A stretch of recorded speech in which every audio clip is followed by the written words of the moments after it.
Okay friends, మరి చూసారా మరి చెట్టు ఉంది ఫ్రెండ్స్. ఈ చెట్టు అనేది ఇది ఒక పేరు అంటే ఫ్రెండ్స్, ఒడియాల పేరు నాకు కూడా అన్నీ కూడా వస్తలేదు.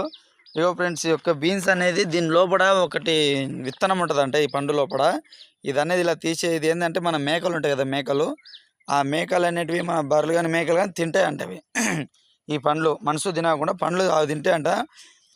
దాన్ని తిన్న తర్వాత ఈ యొక్క పండ్లో నుంచి వచ్చేది అనమాట, ఈ పండ్లో నుంచి వచ్చే గింజ మాత్రము అది అనేది మనకి ఆ గింజ అనేది మనం పలగొట్టుకోవాలంట. మనం ఇప్పుడు ఎలాగంటే మనం ఇప్పుడు చింతపక్కలు ఎలా పలగొడతామో చింత గింజలు కానీ, లేకపోతే మన పొద్దురుడు పూలు ఎలా పలగొడతామో అలా మన జీడి పిక్కలు కానీ ఎలా పలగొడతామో అలా పలగొట్టాలన్నమాట. దీని లోపల గింజ దాని నుంచి అది మనం మేకలేని తింటాయి కదా, దాని నుంచి మనం బాత్రూమ్ చేస్తాయి కదా, అందులో నుంచి గింజలు తీసుకొని పలగొట్టుకుని తింటే చాలా బ్రహ్మాండంగా ఉంటుందంట.